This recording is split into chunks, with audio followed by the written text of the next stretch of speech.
BFM Business, Intégral Placement, idée de placement.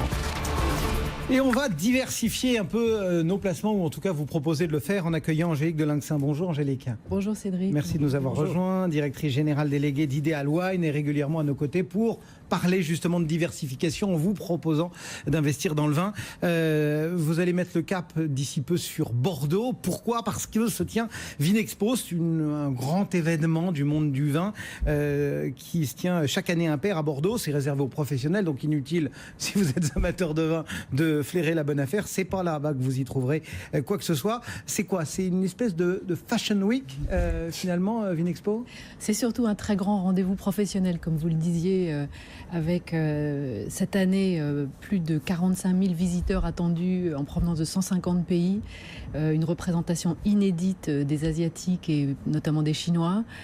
Donc vraiment, il faut saluer le travail remarquable d'ailleurs qui a été effectué par le directeur général de Vinexpo, Guillaume Desglises, pour redynamiser cet événement et faire en sorte qu'il se tienne en France un tel rendez-vous. Ça, c'est Bordeaux redevient la capitale mondiale du vin et c'est vraiment stratégique pour nos grands vins français que cet événement ne se déplace pas à Bordeaux, à Düsseldorf ou même en Asie.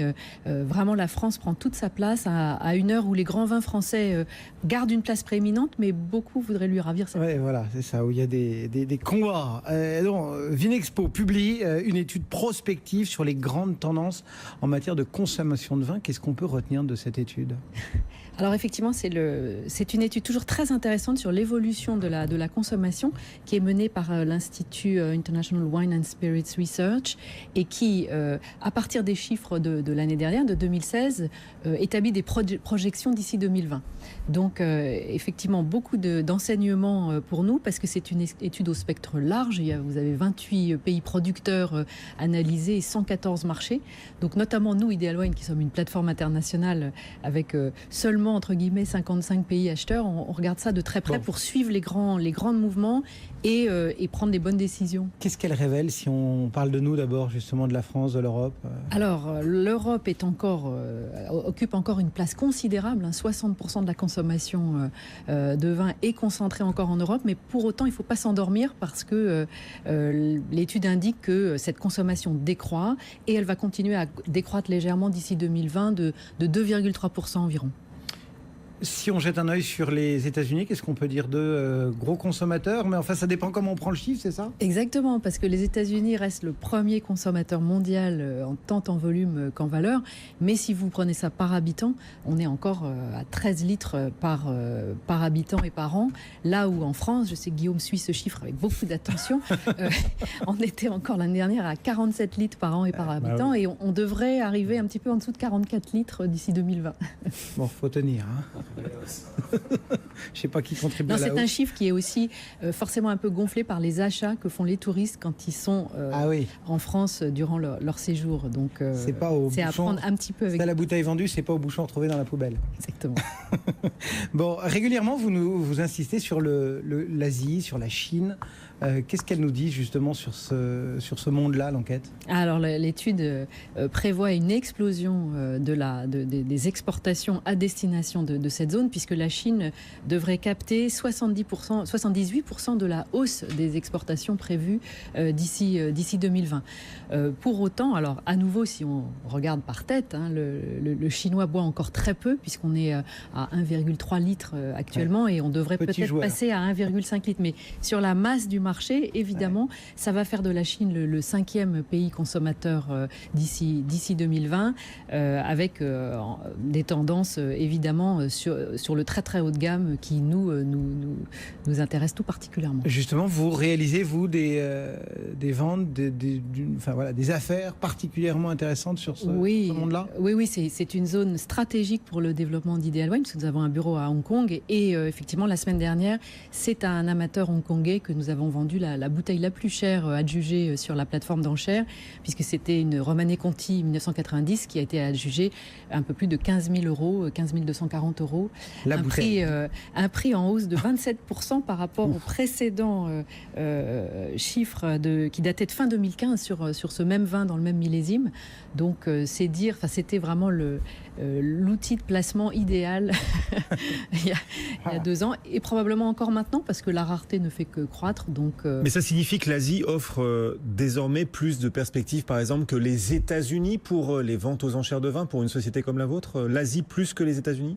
En volume, c'est sûr qu'on suit ça de très près. Pour autant, les États-Unis restent pour nous une zone absolument prioritaire de développement. Il s'agit d'un marché très mature, très éduqué en matière de vin. Et d'ailleurs, cette étude prévoit une progression aussi de la consommation de plus de 11% d'ici 2020. Donc c'est un marché absolument clé, même si curieusement vous n'avez que 6 États vraiment à considérer qui sont New York, la Californie, Massachusetts, Illinois, Texas, les grosses zones. Vous avez des pays dans lesquels la prohibition est encore extrêmement forte, donc les ventes d'alcool très contraintes. Donc c'est un pays très stratégique et d'ailleurs si on prend Rémy Cointreau, on a vu récemment des orientations stratégiques qui ont évolué pour diminuer la part d'exposition à la Chine, la déplacer vers les États-Unis et ça a suscité une envolée du cours de bourse. En début de propos, vous faisiez le parallèle entre le nombre de pays concernés par l'enquête Vinexpo et le nombre de pays où vous faisiez des affaires. Comment on explique cet écart 55 et un peu plus d'une centaine? C'est quoi? C'est juste le développement et le petit retard entre guillemets d'Ideal Wine ou c'est parce qu'il y a des endroits où faire des affaires dans le monde du vin, c'est pas facile? Il y a beaucoup de freins encore, effectivement. Le vin est un produit très particulier qui suscite de nombreuses barrières à la fois douanières. Dans certains pays, les taxes d'importation sont absolument prohibitives. Je pense à certains pays d'Amérique du Sud et à l'Inde. L'Inde qui est pourtant identifiée dans l'étude comme un des pays à très très fort potentiel de développement en matière de consommation. Et puis vous avez un certain nombre de freins plus administratifs. Je pense à l'entrée en Chine qui, au-delà des taxes qui sont importantes mais qui ne sont pas le seul frein, vous avez des contraintes administratives d'entrée, des vérifications, des documentations qui accompagnent chaque bouteille qui rentre en Chine, qui sont à l'heure actuelle extraordinairement compliquées. Et on espère beaucoup du nouveau président et de son gouvernement pour accompagner la négociation d'accords de libre-échange, comme la Chine en a déjà conclu avec d'autres pays tels que le Chili ou la Nouvelle-Zélande. Focus proposé sur ce monde du vin par Angélique Delinxat. Merci beaucoup Angélique d'avoir décortiqué cette enquête Vinexpo donc qui ouvre ses portes dans quelques jours à Bordeaux.